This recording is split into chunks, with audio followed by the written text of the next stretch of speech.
आदरणीय बंधुओं, माताओं व मेरी प्यारी बहनों, राधे राधे। आपका हमारे YouTube चैनल पर बहुत बहुत स्वागत है। बंधुओं, आज हम इस वीडियो में भगवान भोलेनाथ व उनके भक्त का एक कथा प्रसंग सुनेंगे।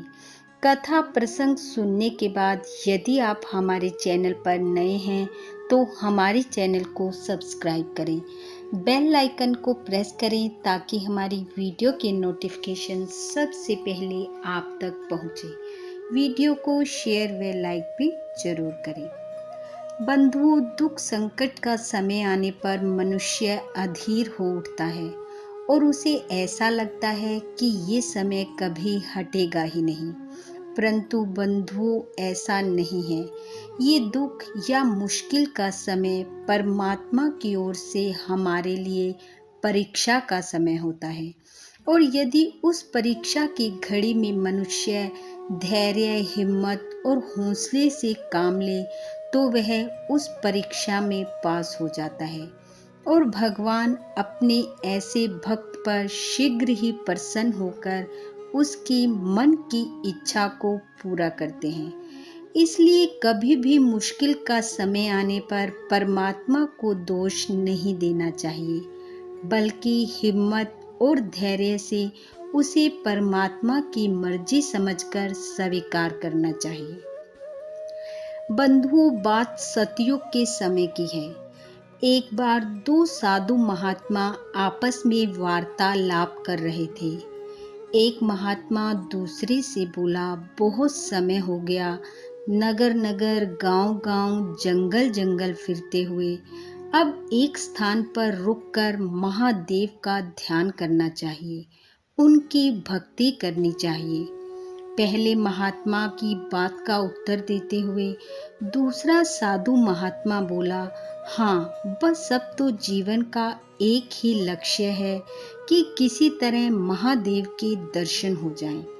ऐसा सोच और मन में प्रभु इच्छा को लेकर दोनों जंगल में पहुंच गए। एक साधु ने कहा, मैं तो अब यहीं इस पीपल के वृक्ष के नीचे बैठकर भोलेनाथ का ध्यान करूंगा, और वह वहीं उस पीपल के नीचे बैठकर ध्यान मगन हो गया।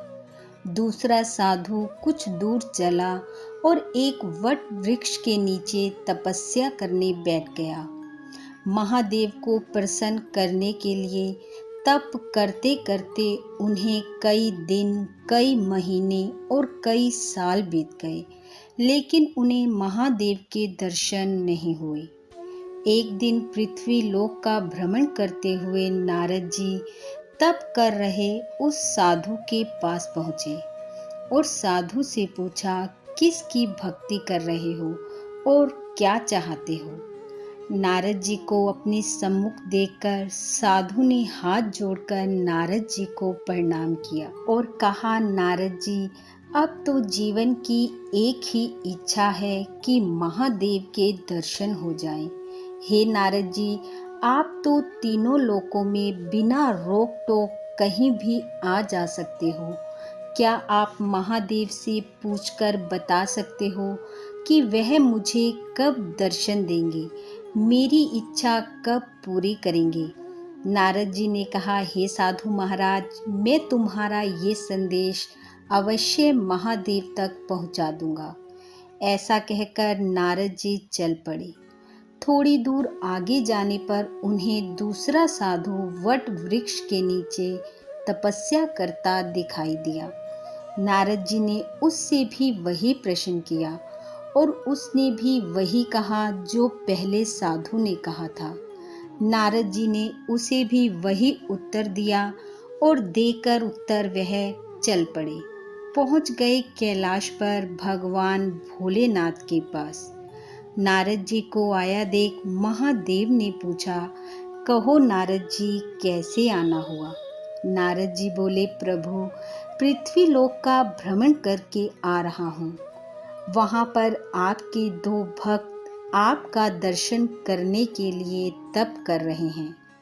उन्होंने मुझसे कहा है कि आप महादेव से पूछकर ये बता दें कि वो हमें कब दर्शन देंगे। तब महादेव बोले, नारद जी, आप उनसे जाकर कह दें कि जिस वृक्ष के नीचे वह तप कर रहे हैं, उस वृक्ष पर जितने पत्ते हैं उतने समय तक वह और तप करें, तब मैं उन्हें दर्शन दूंगा। भगवान महादेव की बात सुनकर नारद जी वापिस पृथ्वी लोक पर आए और पहले उस साधु के पास पहुंचे जो पीपल के वृक्ष के नीचे तप कर रहा था। नारद जी जाकर साधु से बोले, महादेव ने कहा है कि जिस पेड़ के नीचे तुम तप कर रहे हो, उस पेड़ पर जितने पत्ते हैं उतने वर्षों तक और तप करो, तब मैं तुम्हें दर्शन दूंगा। ये बात सुनते ही साधु तो क्रोधित हो उठा और अपना संयम खोते हुए बोला, इतने समय से महादेव के लिए तप कर रहा हूँ, घर छोड़ा, परिवार छोड़ा, संसार छोड़ा, और अब भी कहते हैं इतने वर्ष और तप करूं? नहीं, मैं अब तप नहीं करूंगा।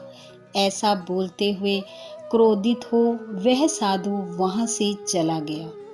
तब नारद जी दूसरे साधु के पास पहुंचे और उसे भी महादेव जी द्वारा कही बात जाकर बता दी।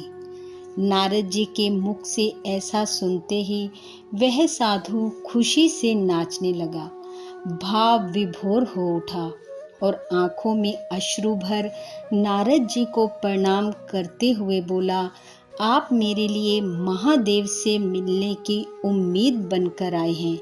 आपको प्रणाम है, शत शत प्रणाम है। अभी वह साधु ऐसा कह ही रहा था कि साक्षात महादेव वहां प्रकट हो गए।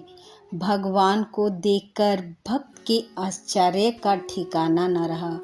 वह साधु महादेव के चरणों में गिर पड़ा। महादेव को देखकर नारद जी बोले, प्रभु, आपने तो मुझे कहा था कि जितने इन वृक्षों पर पत्ते हैं उतने समय तक ये तप करेंगे, तभी मैं इन्हें दर्शन दूंगा, पर आप तो अभी आ गए, ये क्या माजरा है? तब भगवान बोले, हे नारद, कोई कितना भी बड़ा तप करे, परंतु सबसे बड़ा तप धैर्य, संयम और सब्र का है।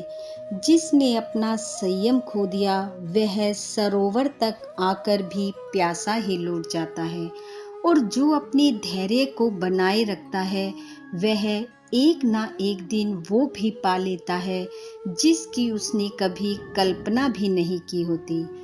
तब महादेव ने उस साधु को अपना आशीर्वाद दिया और अंतर ध्यान हो गए और नारद जी बोले, वाह प्रभु, आपकी माया, और नारायण नारायण कहते हुए बैकुंठ की तरफ चल पड़े।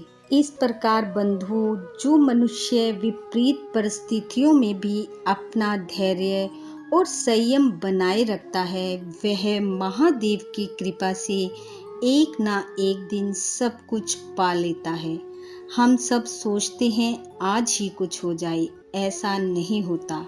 बंधुओं, धैर्य रखना पड़ता है, संयम रखना पड़ता है, तब भगवान को भी भक्त के घर हर हाल में आना पड़ता है। युग चाहे कोई भी रहा हो, चाहे सतयुग, द्वापर, त्रेता या फिर कलयुग, भगवान भक्त की आवाज पर आते हैं। धैर्य रखना पड़ता है, संयम रखना पड़ता है। बंधुओं, भगवान महादेव का आशीर्वाद आप सब पर सदैव बना रहे और महादेव की कृपा से आपकी प्रत्येक मनोकामना पूर्ण हो। इन्हीं शुभकामनाओं के साथ आप सबका बहुत बहुत धन्यवाद। राधे राधे।